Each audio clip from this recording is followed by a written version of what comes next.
Okay. So, very briefly, a number of years ago, and I have lost count, but I think of pre-COVID, COVID, and after COVID. Okay. Well, pre-COVID, when we were back at Brown Memorial, Stephen, with my help, put on a Shabbat dealing with the renewal movement, which is the child of Reb Zalman. And Steve and Emily are rabbis with Aleph, which is the organizational head of it. So we have some connection with Reb Zalman, who died, what, about 10 years ago, Steve?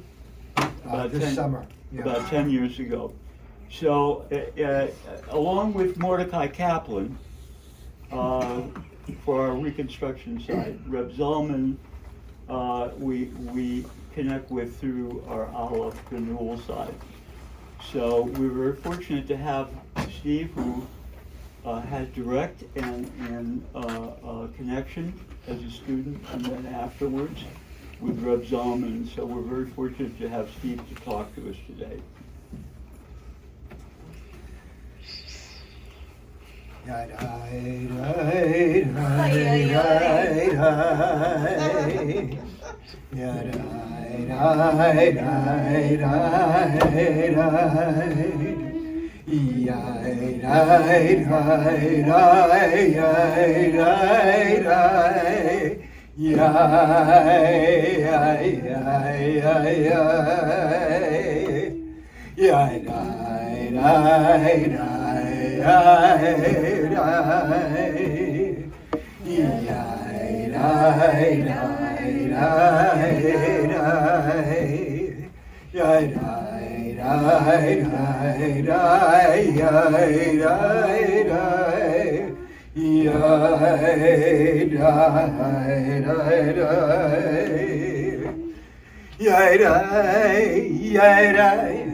I didn't know until last year that that niggin was written by Reb Zalman.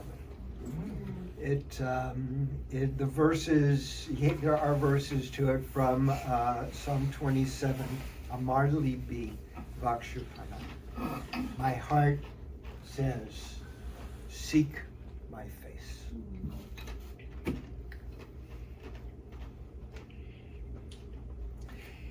Zalman and I used to sing that together before we learned. So it's a niggin that has a special place in my heart. I'm going to do three things today. I'm going to start with a brief bio of Zalman. Primarily because anybody can go online and put in Zalman Schechter Shalomi and get his biography. So just by way of introduction, I'll do a brief bio. I'm going to share what my connection to Zalman was. There are other people in this room who are connected with Zalman and have very fond memories of their relationship with him. And I'm not going to presume that, that my connection with him is any more special than anybody else's connection. Zalman was one of those people who, when you were standing in front of him, you were the only person in the world. there are people when you talk to, right, you know that they're not paying attention to you, they're paying attention to everything that's going on around them. Zalman wasn't like that. Right? You got the sense that some people would get the sense that he was looking into their soul, that he literally knew them. And then the third thing I want to do is talk a little bit about my perceptions of Zalman's legacy, because I think different people have different perceptions of what that legacy is. So Zalman was born in Poland. He never talked about that.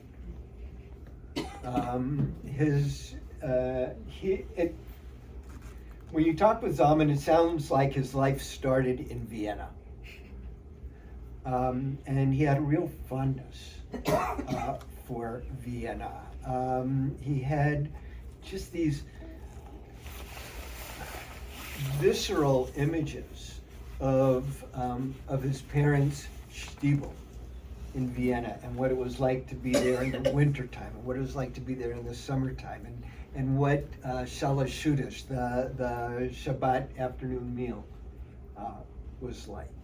And he would bring stories about Vienna in a very loving and fond kind of way. After the Anschluss, Zalman's family made their way to Marseille.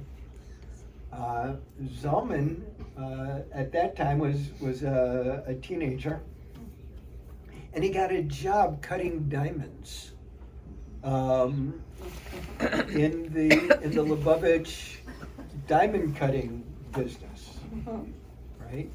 And he would talk about what it was like to spend the morning cutting diamonds, and then they take a break and daven, right? And learn, and then they go back to cutting diamonds. And it was there that he would talk about meeting the Moroccan. Right? He said there were the people who worked there normally, but every once in a while, this guy who was very dark complected would come, and he seemed connected to lots of different people, but he didn't know how. Right? He seemed like this important guy, but everybody called him the Moroccan. After the war, when Zalman was studying in the yeshiva in Crown Heights, the Lubavitch yeshiva, he learned that the Moroccan was Menachem Mendel Schneerson, soon to be the 7th Lubavitcher Rebbe. Oh my God! Wow. So, but that's the way he knew it was the Moroccan. Wow. Huh.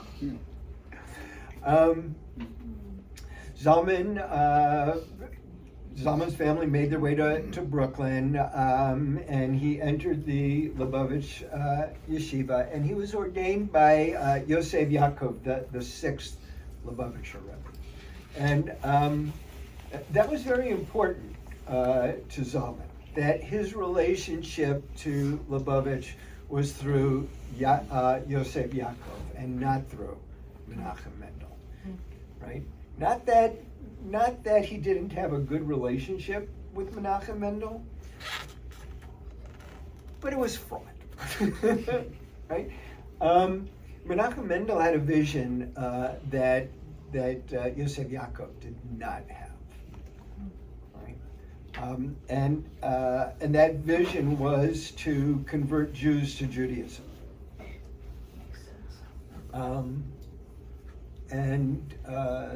There was some and Yosef Yaakov had a much more spiritual kind of connection. Yosef Yaakov wrote a very, very tiny sefer on the importance of spirituality in education.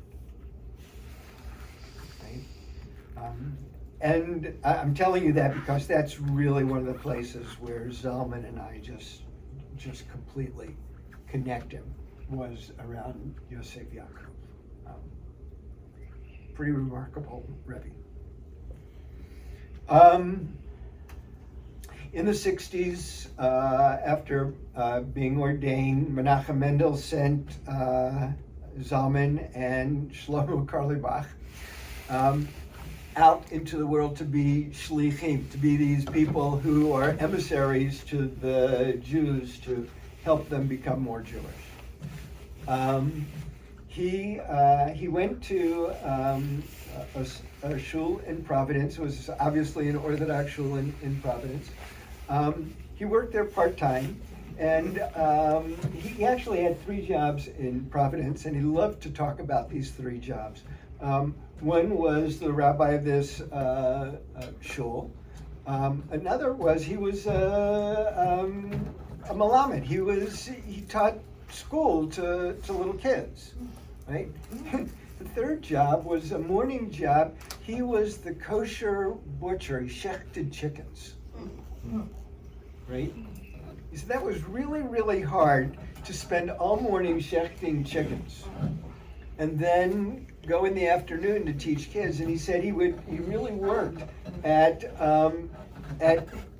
making of leaving work and coming back and getting rid, shedding the death of the chickens. He said because he really got afraid that that one day he'd walk in and teach the chickens and shech the children.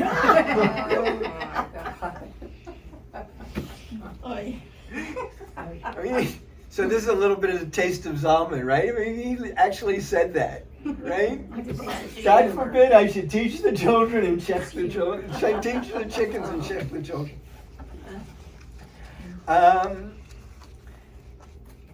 During his time in Rhode Island, he realized the people who came to shul to daven had absolutely no idea what they were doing. He says they were clueless.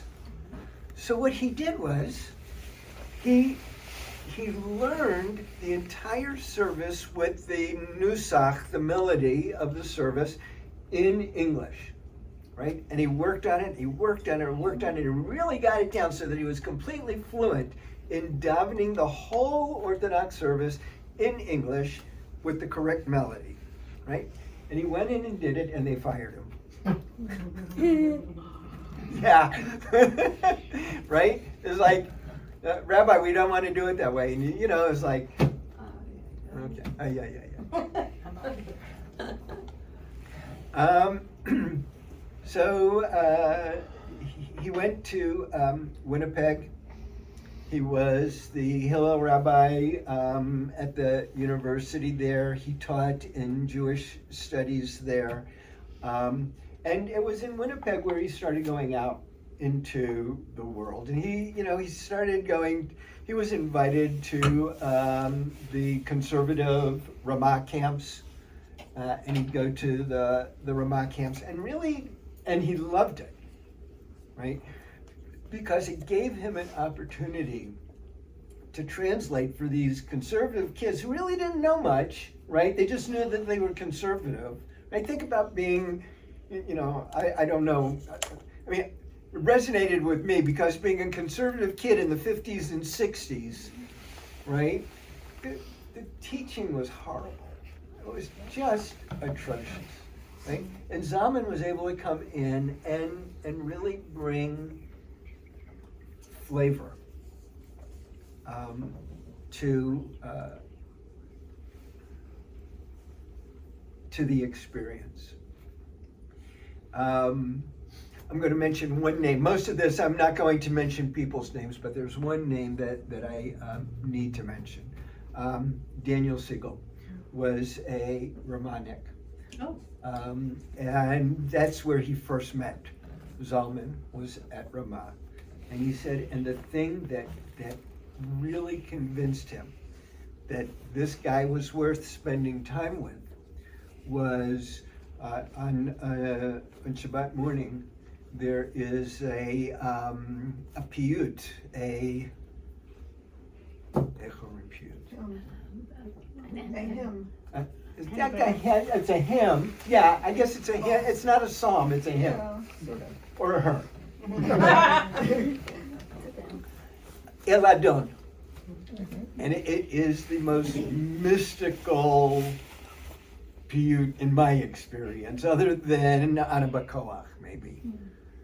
So El Adon. And Zalman came in and sang. You might remember that in the early to mid '60s, Theodore Bickel made a melody very, very popular. Donna, donna, donna, donna, donna, donna, donna, right? Zalman took the melody for Donna Donna and put it to El Adon. And it blew Daniel away. The reason I say this is Daniel was Zalman's first rabbinic ordinee in 1974. Right? I also say it because it's through Daniel that Zalman and I mostly connected, right? For Daniel, Zalman was his spiritual father. And Daniel is a significant teacher for me. And to the point where Daniel and I were on Zoom one day, and one of his sons walked in, and Daniel said, "Shalom, I want you to meet your uncle from another mother." So anyway, Zalman spent time at Winnipeg, sharpening and honing this way of bringing a very tasty kind of Judaism to the world that relied on melodies that didn't come from White Russia, right?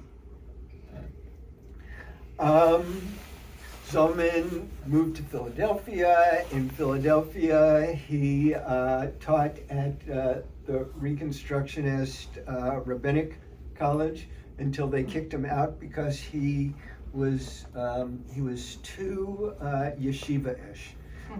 There's a style of teaching in yeshiva that's very indirect, right? It's almost discursive. It is discursive, right? For most people, it's very difficult. If you're not used to yeshivish teaching, learning yeshiva style is like, what? There's no syllabus. We don't know what's coming each week. We don't know when we don't have any tests. How can we, and that sort of thing. So he taught for a while at the Reconstructionist College and then went to Temple, where he was much more appreciated. In Philadelphia, he started a synagogue, B'nai Or, right, which ultimately came Pnei Or. And the difference is that B'nai is a masculine noun, and Pnei it doesn't have a gender associated. It's the faces of light, right? In Philadelphia, Arthur Waskow, meanwhile, was starting the Shalom Center, and they were colleagues together, and decided, there's a lot of little Jewish activity going on that needs the support of a 501c3. Let's create a 501c3 that will be an umbrella for all of these little organizations, right? And it'll be a chance to work on our project of getting spirituality into mainstream Judaism, and to support other people in that venture. So they incorporated it, and it became Aleph in 1993. That's where Aleph came from, was Zalman and Arthur Waskow. And basically, Aleph didn't do anything, right? Aleph every couple of years had what's going to be here in Baltimore this summer. Yay, Kala! 4th of July week, folks. Oh, really? This Kala one? means This is summer. Aramaic and it means gathering, Huh. right? And every 2 years there would be the gathering. It was like, one of my mentors called it Shtetl Dun. What? Shtetl Dun, you've heard of Brigadoon, right? Yeah, Oh, Shackleton, yeah. got it. Right? Yeah, oh, So instead of this Scottish village that comes up out of the mist, every 2 years the shtetl would appear in Fort Collins, Colorado, or someplace like that. So Aleph put on the Kala, but that was really the only thing that Aleph did. They provided a 501(c)(3) for bunches of organizations, and I'm not going to go into all of that, but it was an amazing sort of venture. And it grew and consolidated and became the movement for Jewish renewal. And that's part of Zalman's legacy. I'll get to that. And I think, the rest is, Zalman started Aleph with Arthur. He ordained rabbis. The office manager at Aleph in those early years called Zalman Captain Chaos. Right? Aptly termed name. Zalman, at the drop of a hat, would go, I've got an idea. Right? And then work with other people to bring it into being. And it's one of the endearing things for me about Zalman was just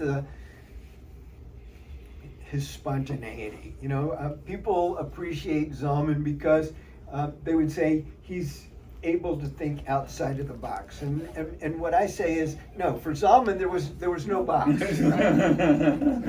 Right? He didn't need to think outside of the box. There just wasn't any box. The boundary, he was, I think, there's a book I have to say B'Shem Amra, I have to mention the name Gerson Sholem. No, Gerson Winkler. Oh.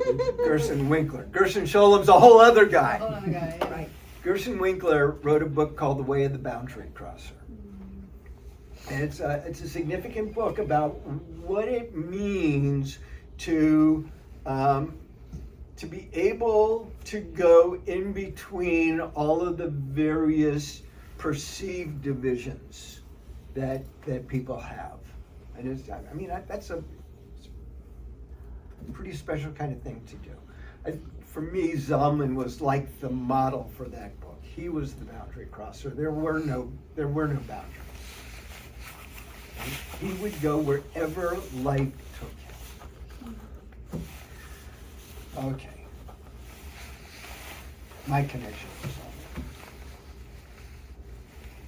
Zalman. I first heard about Zalman in the late 60s when I was a student in Hillel.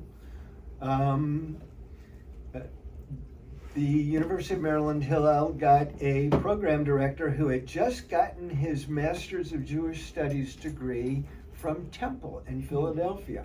And there was this wild teacher there by the name of Reb Zalman. And he had these great ideas, like you didn't have to have a shul in order to daven. Right? Like you could, Blasphemy. right? Blasphemy. But in the 1960s, the whole deal about shuls were at the University of Maryland. There were a group of us that hated shuls so much that when they had the Yom Kippur service at the University Chapel, the street theater called Shirley's Chopped Liver Duck stopped services right in the middle of the Amida. Right? Rabbi Greenberg never liked that. But and it was all instigated by this need to get away from the structure and open things up, right? And that was my early connection to Zalman. I never met him, but boy did I like that idea. and just really for me led to the whole notion of what I had mentioned in services, roll your own, right? Judaism is about doing it yourself. You can't hire a rabbi to do it for you, Say that. right? He always says that. That's right. It's doing it yourself. Do it yourself. Do it. It is the ultimate DIY religion. And so that was my first connection to Zalman. And of course, then that got cemented even further in the whole Jewish catalog, where Zalman had a couple of chapters. And it was like, wow, yeah, this is what Judaism is about. Ultimately, there reached a point in my life where I didn't have a choice. I had to become a rabbi. The dean of the Aleph Rabbinic School would describe it that way. She said, you know, you only become a rabbi when you don't have any other choice.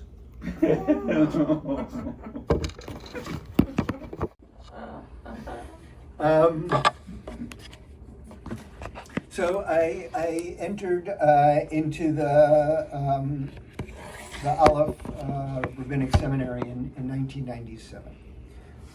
Before going to the seminary, I needed to check out Aleph and make sure it was like legit. So Linda and I went to the Kala in Fort Collins, Colorado in 1997. And at the opening of that Kala was when Zalman installed Daniel Siegel as the executive director of Kala. Zalman was stepping down and Daniel was becoming the executive director. The reason Zalman was stepping down was he had a very difficult battle with cancer. And when I saw him in 97, he was walking with a cane. He was stooped over. His voice was weak. I mean, I looked at this guy and went, oh my God, he's like a candidate for hospice. And I leaned over to Linda and I said, he's a brilliant man and I'm in mourning because I'm never going to have an opportunity to learn from him. Am I right? I don't remember. You don't remember that? Mm-hmm. I was really in sorrow that I wasn't going to have this opportunity. I am so thankful I was wrong. He lived another 18 years. Oh, my God. Interesting number. Isn't that great? Yeah. Hi. Yeah. So I entered the program. Zalman would teach classes. You know, I kind of felt like he had no idea who I was because he was in Boulder. We were everywhere in the world. Zalman had every student send in a headshot, and he kept those pictures, and on the back of the pictures he had the student's name, their Hebrew name, their date of birth, where they were from. He kept a whole file on all of us, all 20 of us in the program. And what he would do is every morning when he was davening Shacharit, when he came to the Amida, that the part of the Amida that says, you know, Rafa'enu v'nirafeh, heal us and we shall be healed, right? He would take out that box and pray for each of the students, looking at their pictures and knowing who they are, right? So he actually knew all of the students all 20 of us in the rabbinic program. I was pretty amazed by that.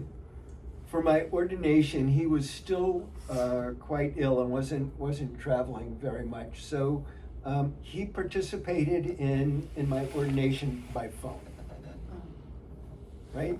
And so everybody, so me and the two other rabbis who were being ordained, we had to hold the phone so that we could give our Dvar Torah and Zalman could hear it. Right? It was crazy. I told a story. I thought Zalman would absolutely love the story. It was an old Hasidic story, but I told it. It's also a Hindi folktale. There's a parallel between the story that I told and this Hindi folktale. I told it as the Hindi folktale. I thought he would absolutely love it. Years later, Zalman and I were sitting on a park bench, and I said, Zalman, I never asked you, what did you think about the Smicha ceremony where that you participated by phone? He said, Stevela, I have to be absolutely honest with you. It was right after lunch, and it was a nice day, and I fell asleep. Wow. I said, thank you, I appreciate it.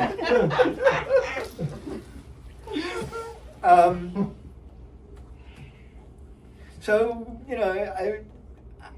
he knew who I was, but I'm sure, I never got the sense that we didn't really have a relationship. He was like,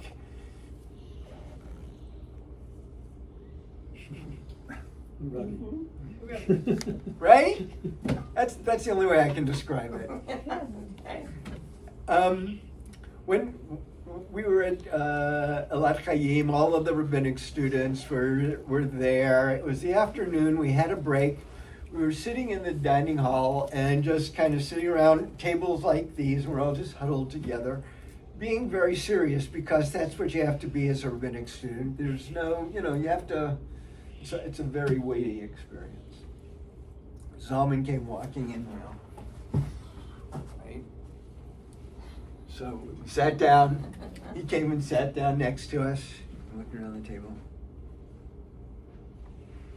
I tell you what, I'll tell you a joke and then you tell me one. We spent the afternoon telling jokes with Zalman, right?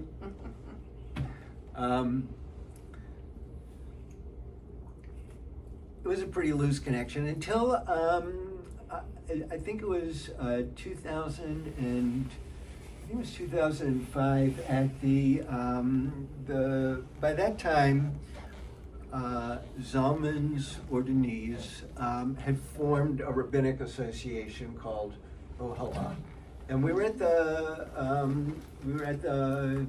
yearly Rabbinic Association meeting in Boulder, Colorado. We had it in Boulder, Colorado, so that Zalman could be there. He was living in Boulder at that time. And at that particular convention, it just so happened that Richie Havens was playing at the Boulder Theater across the street from the Boulderado Hotel where we met. And he was staying in the Boulderado, right? And there's a whole other story about Richie Havens and interacting with the rabbis. But I was coming back from a walk outside, and another colleague was coming from the other direction, and as we were both about to enter the hotel, this other colleague was a much older student of Zalman's than I was. As we were walking into the hotel, the Rebbe Mobile came pulling up to the front of the Boulderado. The Rebbe Mobile was Zalman's 1968 Dodge Dart. And he jumped out of the car and he says, Stevela, Davida, Dovida. Can you give me a hand? I have some tzedakah I need to bring into my room. Can you give me a hand? I need some tzedakah. I've got some tzedakah I need to bring into the room. So he opens up the back door of the Plymouth or the Dodge, and in the back seat are bags and bags in bags, big heavy canvas bags of quarters. What the? Yeah.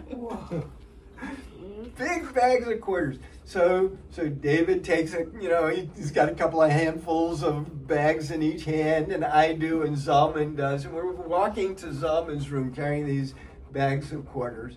And the old Boulderada Hotel was connected to the new convention center by a bridge, and we're walking across the bridge, and Zalman stopped, and he said, "I want to ask you, what do you think?" He said, "I'm thinking about ordaining Richie Havens as a minister of world peace." And I looked at Zalman and I said, "Far freaking out." And Zalman looked right into my eyes and he said, "I'm giving you a blank check. Anytime you want to call me, you call and I'll answer." David standing behind Zalman and looking at me like this. Right? We carried the quarters into Zalman's room. Zalman closed the door, and David standing looking at me like this. I said, "What just happened?" He said, "You're part of the circle." Right? From that time on, Zalman and my relationship absolutely changed. The reason this is called Tuesdays with Zalman is because every Tuesday, Zalman and I would learn together.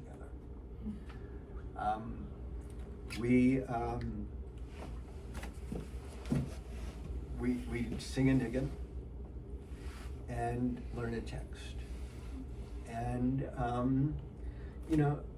learning with a Rebbe is it's not direct instruction, right?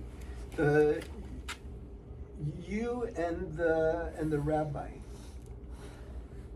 are teaching each other, right? You're taking what you get from that text and sharing it. And Zalman and I did that for many, many years.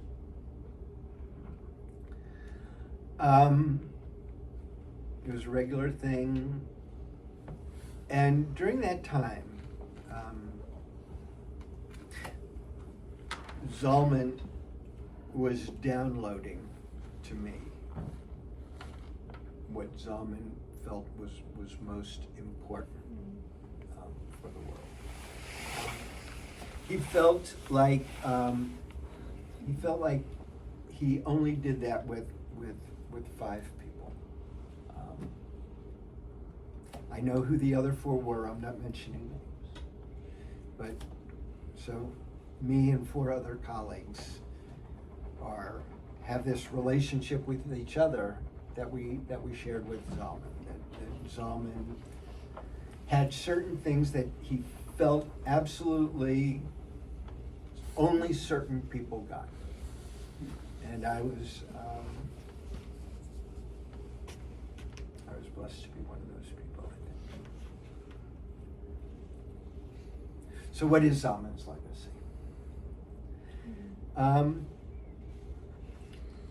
For me, Tikkun Olam was like the driving force. And the way he understood Tikkun Olam was the earth is a living organism, Gaia. And that's the way he referred to the earth, as Gaia. And that our responsibility is to nurture that living organism. And And he saw all of the world religions as the vehicle for nurturing Gaia. So that was his basis for this notion of deep ecumenism. It's a term that was coined by Matthew Fox, but Zalman was very much into not just being sensitive to other people's religions, right? But being able to connect in a meaningful way with the way other people connect, and to really respect that connection, right? And he would find ways of doing that. He used to say, you know, I'm a spiritual voyeur. You show me yours and I'll show you mine. And then he'd chuckle. He had this way of, so you show me yours and I'll show you mine.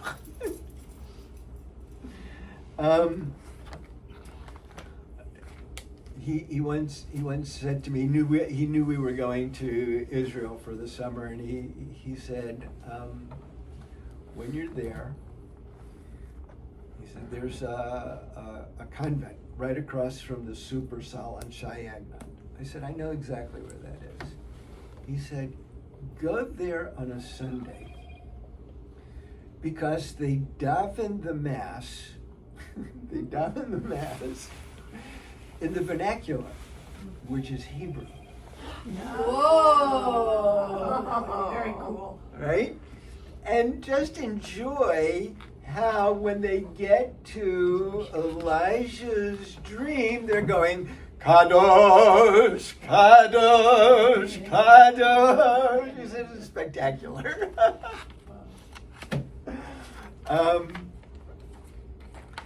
But that's, you know, he once said to me, and I don't think he ever told anybody else this, because every time I've said it to someone that knew him really well, they look at me with great surprise.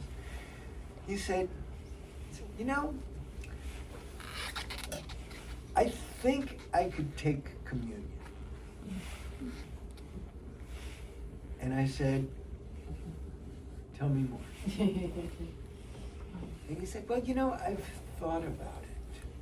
And it's nothing more than a l'chaim to the Rebbe. Right? Let me break that down for you. So, at a kiddush like this, the Rebbe would have a tish, right?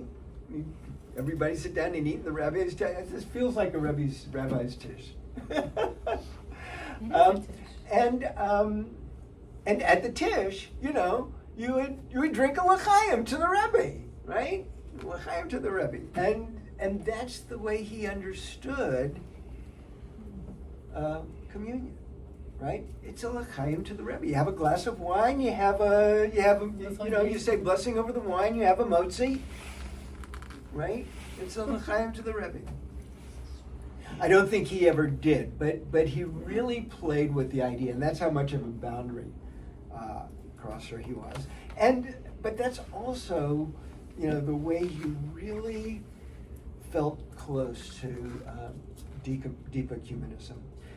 He was frustrated by this, by the way, because he could not get many of the people who felt close to him to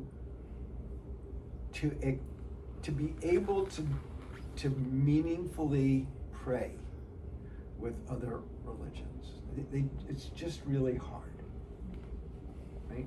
We were at Alat Chaim, and he was doing a whole week on deep ecumenism, and he was trying to teach this, and people were complaining about it.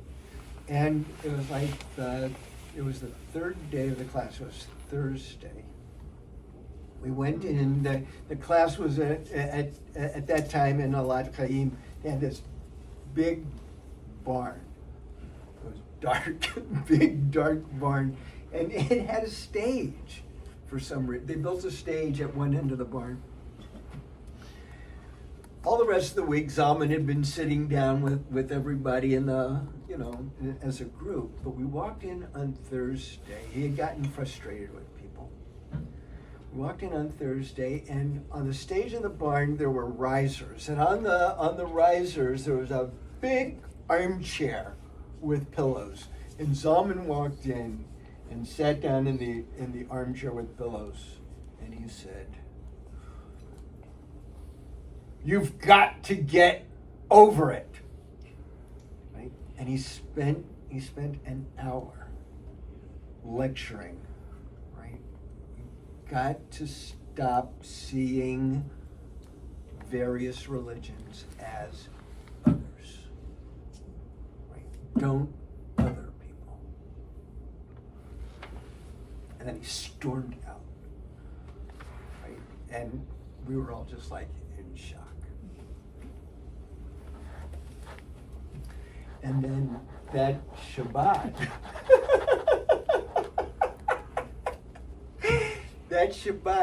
Friday night,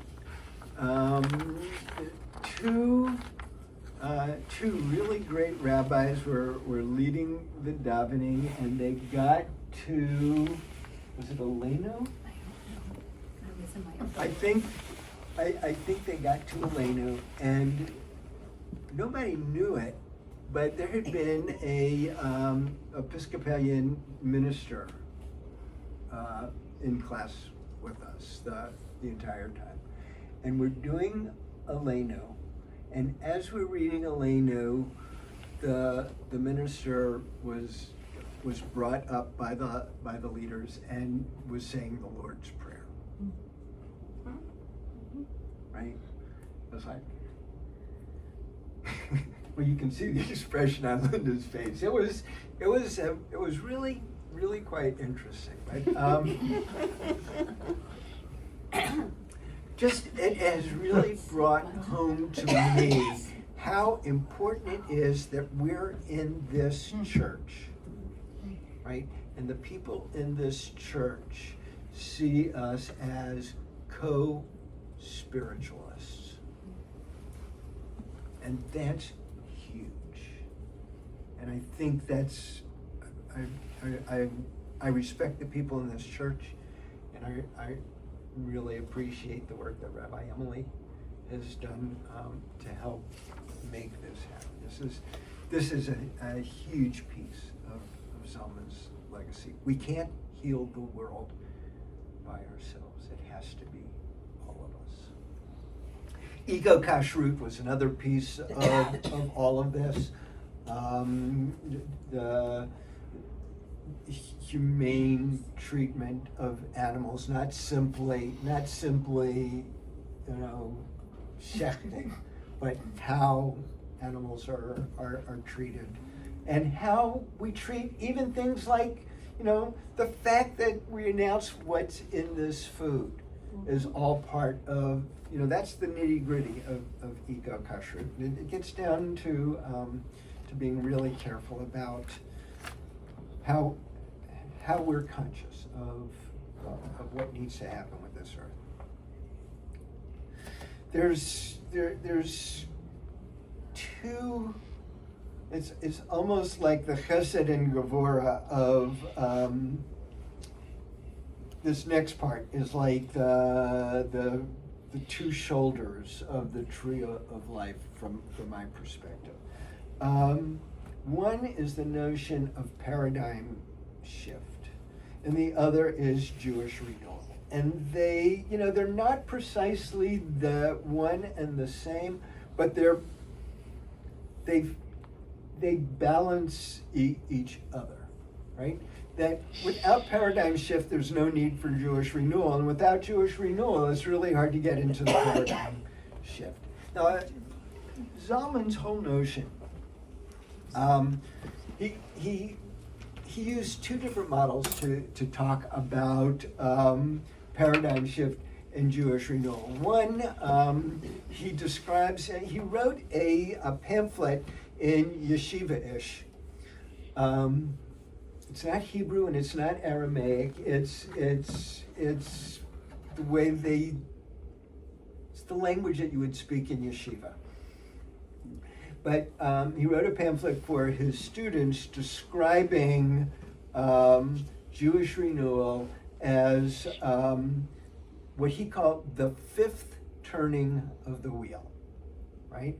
That is, Judaism has changed over the millennia, right? Essentially five times. And he goes through and he describes those, and that's a whole other talk, right? But that's why, it's precisely why, the teacher that I had in yeshiva who said, Judaism is identical to what it was when Moses, right? And I'm sitting there looking at him going, really? Right? And, and he was totally into, has been absolutely no change. And so this is, this is this other side of that. The other model, and I think is a much more down-to-earth model. The turning of the wheel is sort of this academic model that Zalman liked to go over with the students. But the other one is the notion of Har Sinai Kulo Ashan. Mount Sinai was entirely smoke. And the midrash around that is, why does it say Ashan? There's other ways of describing, a mountain being in flames, right? So Ashan there's three letters. One letter is the first letter of Hebrew for world. The second letter is Hebrew for time, the year, time. World is place, year as time. And the third letter is Hebrew for the soul. Right? And Zalman teaches olam, place, was Judaism where you practice Judaism in a certain place.